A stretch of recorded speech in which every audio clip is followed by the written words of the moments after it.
안녕하세요. 미가를 읽어주는 남자. 이 시간에는 미가 개관과 그리고 1장, 2장을 살펴보도록 하겠습니다. 자, 미가서, 소선지서의 6번째 책이죠. 그러니까 중반까지 온 겁니다. 호세아, 요엘, 아모스, 오바댜, 요나, 그 다음에 이제 미가죠. 자, 미가. 이사야와 동시대 인물입니다. 이사야서의 이제 저자인 이사야와 동시대 인물이고요. 이제 국내와 국외의 이제 상황을 좀 우리가 살펴볼 수 있는데 1장 1절에 유다의 왕들 요담과 아하스와 히스기야 시대에 자 그때 이제 하나님께서 예언을 미가에게 주신 거죠. 그러니까 북쪽 이스라엘로 치면은 여로보암 2세 요나가 활약했던 여로보암 2세가 있고 그다음에 이제 남쪽 유다로 말하면 이제 우시야 왕인데 그 여로보암 2세와 우시야 왕 때 북과 남이 공이 다 번영을 굉장히 경제적으로 번영했습니다. 자, 그래서 그런 어떤 번영 이후에 우상 숭배와 사회적인 불의가 굉장히 심화됐어요. 그때가 언제냐면 이제 바로 요담, 아하스, 히스기야 시대입니다.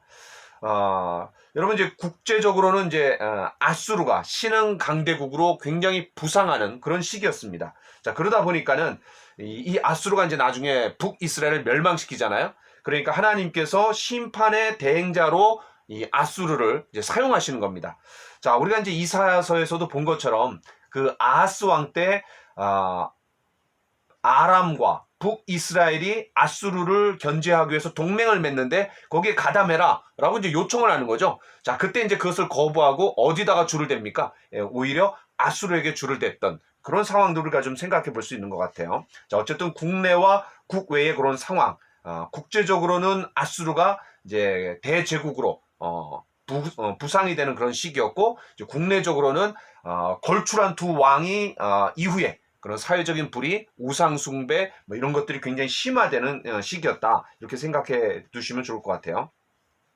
자, 이제 요게 이제 가장 중요한 건데 그럼 이제 미가서가 1장부터 7장까지 있는데 그 특징이 아주 뚜렷합니다. 자, 1장, 2장, 그 다음에 3장, 5장, 6장, 7장 이렇게 세 부분으로 나눠질 수 있는데 자, 들으라, 들을지어다 요게 이제 1장과 3장과 6장에 나옵니다. 그래서 세 부분으로 나눠지는데 그 각 부분이 심판과 소망을 번갈아 가면서 이야기하고 있다라는 거예요. 그러니까 1장과 2장에서는 심판, 그 다음에 소망이 끝에 나오고, 그 다음 3장부터 5장까지 심판이 나오고, 그 다음에 소망이 나오고, 그 다음에 6장부터 7장에서 심판과 소망이 계속해서 이렇게 번갈아 나온다. 그렇게 배열이 되어 있다. 이렇게 여러분 생각하시고 보시면은 미가서를 이해하는데 굉장히 도움이 많이 될 겁니다.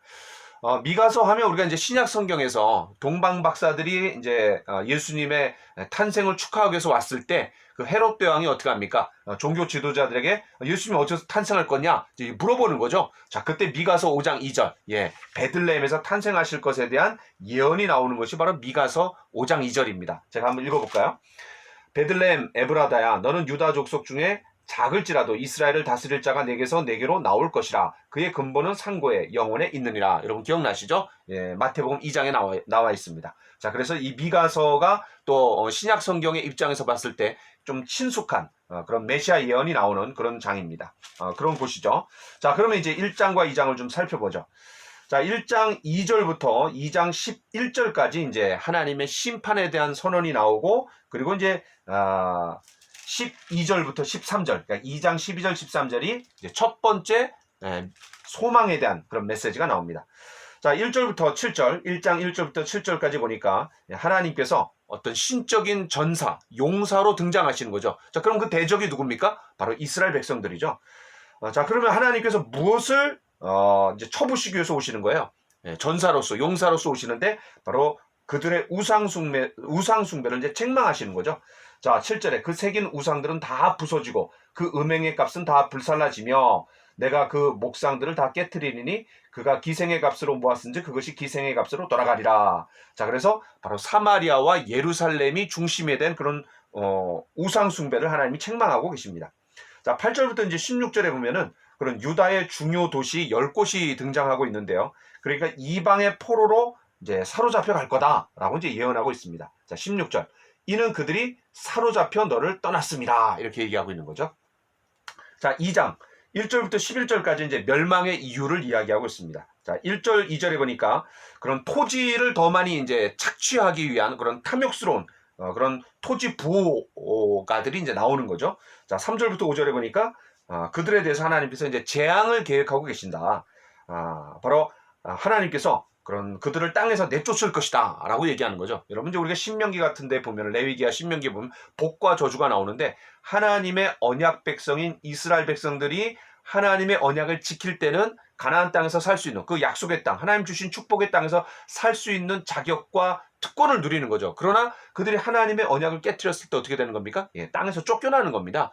마치 아담과 하와가 에덴 동산에서 쫓겨나는 것처럼 그들이 그렇게 되는 거죠. 그러니까 가나안 땅에서 살 수 있는 그런 자격이 뭐냐? 바로 하나님의 언약에 충실할 때 살 수 있는 거고, 그렇지 못하면 이제 내쫓김을 당하는 겁니다. 바로 아수르와 바벨론을 하나님 심판의 대행자로 삼으셔갖고 그들을 책망하시는 거죠. 자, 6절부터 11절. 자, 조금 어려울 수 있는데 그들이 말하기를, 여기서 그들은 그런 토지에 대한 탐욕을 가진 자들을 비호해주는, 그 세력을 보호해주는, 뒤에서 봐주는 바로 거짓 예언자들을 이제 얘기하고 있는 거죠. 자, 그다음에 이제 7절은 이제 하나님의 말씀입니다. 너희 야곱의 족속아, 이렇게 얘기하면서 하나님 말씀이 나오는 거죠. 자, 그다음에 이제 8절부터 10절에 보니까 그런 약자들, 사회적인 약자들 짓밟고 있는 그런 모습들을 잘 묘사해주고 있습니다. 자, 11절. 내가 포도주와 독주에 대하여 내게 예언하리라. 그러니까 거짓 예언자들이 사람들이 듣고 싶어하는 예언을 하는 거죠. 그러니까 이런 사회는 거짓과 속임수 그리고 불의로 아주 난장판 속인데 바로 기쁨과 즐거움을 그런 자극하는 예언이 난무하고 있었던 거죠. 자, 이게 이제 사회의 어떤 문제입니다. 자, 그리고 이제 12절, 13절에 처음으로 등장하는 세 번이 등장되는 거죠. 7장까지 세 번이 이제 미래에 대한 소망, 또 회복에 대한 이야기가 나오는데 이제 첫 번째로 등장하는 소망의 말씀입니다. 자, 그래서 하나님께서 흩어진 이스라엘의 남은 자들, 그들을 모아내시고 그들을 앞장서 나가실 것이다 라고 이제 하나님 말씀하시는 거죠. 그러니까 심판에 이은 회복이 나오고 있는데, 이런 걸 보면 이제 심판을 위한 심판이 아니라 바로 결과적으로 그들을 돌이키게 해서 하나님께서 회복으로 이끄시겠다라는 거죠. 자, 여기까지 하고 3장부터는 다음 시간에 살펴보도록 하겠습니다. 감사합니다.